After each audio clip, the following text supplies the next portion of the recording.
আসসালামু আলাইকুম, হ্যালো বিয়াস, সবাই কেমন আছেন? আশা করছি সবাই ভালো আছেন। ঈদ মোবারক। 31 তারিখ 3 মাস 2025। কথা বলতে এসেছি, অনেক সময় দুঃখের কথা মানুষকে জানাতে হয়, মানুষকে বলতে হয়, না হলে মানুষ শিক্ষা পায় না। ভুল ত্রুটি না জানতে পারলে সেও একে বিলে পড়ে যায়। আজকে সবাই আনন্দ করছে, মানে সবার জীবনে ঈদ, কিন্তু আমার জীবনে আজকে ঈদ না। কেন ঈদ না? মহান আল্লাহ পাকের হুকুমে 30টা রোজা রেখেছি, যতটুকু পেরেছি নামাজ পড়েছি। আজকে আমার জীবনে ঈদ না। কেন ঈদ না? আমার অবুজ যে মেয়েটা, আমার তাইফা, আজকে আমার কাছে নাই। কেন নাই?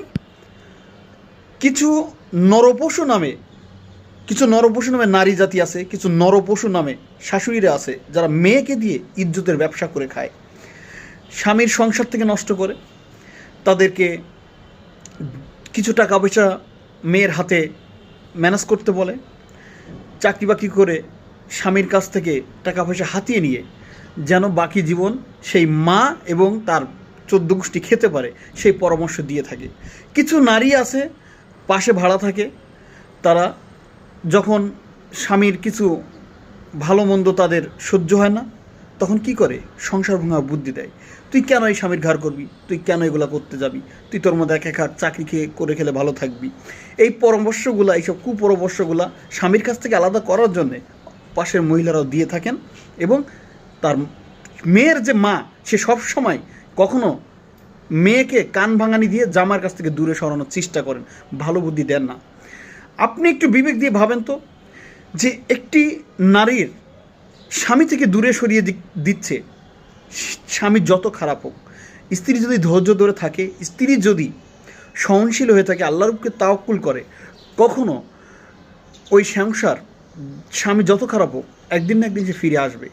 কিন্তু এমন কুপরামর্শ দিয়ে থাকে চাঁদপুর এলাকার যারা মানুষ আছে, এরা হচ্ছে কুফরি করে, তাবিজ, এরা তাবিজ মাজার এগুলো বিশ্বাস করে, এগুলোকে পূজা করে। তো যার কারণে স্বামীর কাছ থেকে কিভাবে দূরে সরাবে, স্বামীর কাছ থেকে সন্তানকে কিভাবে পর করে তারা ইজ্জতের ব্যবসা, বারবার হাজার জায়গায় বিয়ে দিবে, তাদের মানুষকে এরা দাওয়াত দিয়ে খাওয়ায়, গরুর বাটি খাওয়ায়, এরা কিভাবে স্বামীর কাছ থেকে দূরে সরানোর জন্য মানুষকে হাতিয়ে পাশের বাড়ির মানুষকে এক করে স্বামীকে বের করবে, সেই চিন্তা ভাবনা করে। কিছু চরিত্রহীন নারী আছেন, এদেরকে কখনো মা জাতি বলো না, এরা হচ্ছে পতিতার জাতি। আজকে বলছি বড় মনের কষ্টে। কেন বলছি? আজকে আমার তাইফা, আমার মেয়েটা আজকে কোথায় আছে, কী অবস্থা আছে আমি জানি না। আজকে আমি 4 হাত পা সুস্থ থাকতে, আজরাইলের মতো আমার শরীর থাকতে, কেন আমার বাচ্চা আজকে অন্যের দুয়ারে দাঁড়িয়ে থাকবে? বলেন, অন্যের দুয়ারে কেন দাঁড়িয়ে থাকবে? আমি কম ইনকাম করি না, আমি মাসে 25 থেকে 30 হাজার টাকাও হয়ে যায়, মাসে আমি ইনকাম করি, কিন্তু আজকে আমার বাচ্চাটাকে আমাকে কাছ থেকে সরিয়ে রেখেছে। কিন্তু চরিত্রহীন নারী আছে, ওই পাশের মহিলারা সহ্য করেন না, কুপরামর্শ দিয়ে থাকেন। স্বামী বাসায় লেটে কেন আসে, ও মনে হয় বাইরে আকাম কুকাম করে। ওয়াল্লাহি আল্লাহর ইজ্জতম কসম দিয়ে বলছে, আল্লাহ, যেসব নারীরা আর এক নারীর সংসার ভাঙছে, যেসব শাশুড়িরা মেয়ের সংসার ভেঙে দিচ্ছে, আল্লাহ তোমার ইজ্জতের কসম, সম্মানের কসম, ওদের নিকৃষ্ট অবস্থাতে তুমি তাদের মৃত্যু দাও এবং তাদের ছেলে সন্তানকে তুমি এভাবে রাস্তাঘাটে ধ্বংস করে দাও। কেন? একটা বাবা বুঝে তার সন্তান দূরে সরে গেলে, তার সংসার ভেঙে গেলে, একটা বাবা বুঝে যে কতটা কষ্টদায়ক। এটা যাদের না হবে তারা বুঝবে না। তাই যারা এভাবে সংসার নষ্ট করছে, যারা ফ্যামিলি ধ্বংস করে দিচ্ছে মেয়েকে কুপরামর্শ দিয়ে, আল্লাহ তুমি তাদেরকে রাস্তাঘাটে মরণ দাও, বাসার ভিতরে টয়লেটে তাদেরকে তুমি মৃত্যু দাও।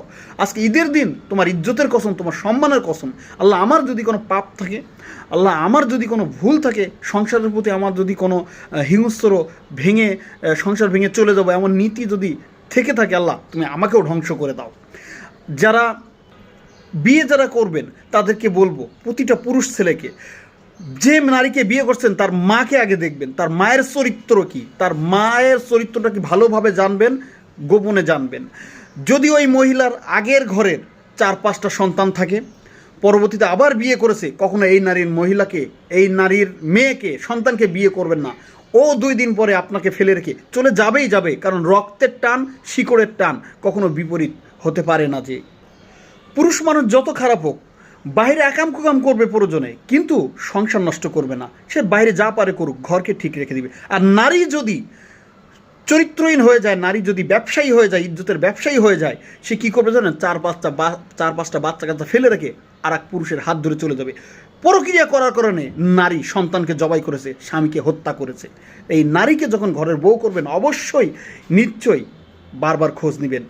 আমার এই কথা, আমার এই অনুভব, আমার এই ব্যথা বুঝবেন যখনই আমার মতো কেউ বিপদে পড়বেন।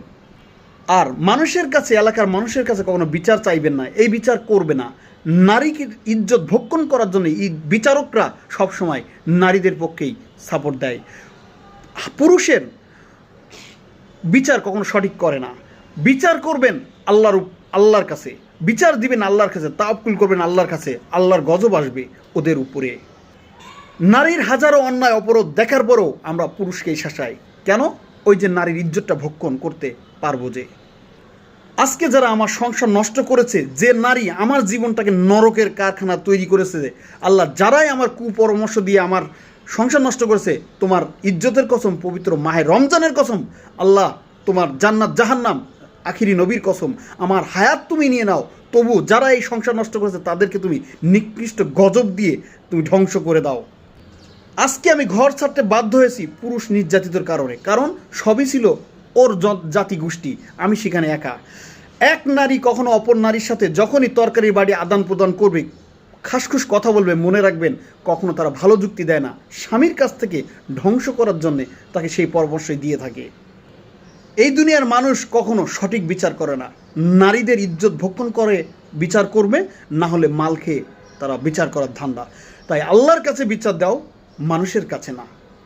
ভাই, আজকে আমার ঈদ না, অন্যকে জানার সুযোগ করে দিয়েন।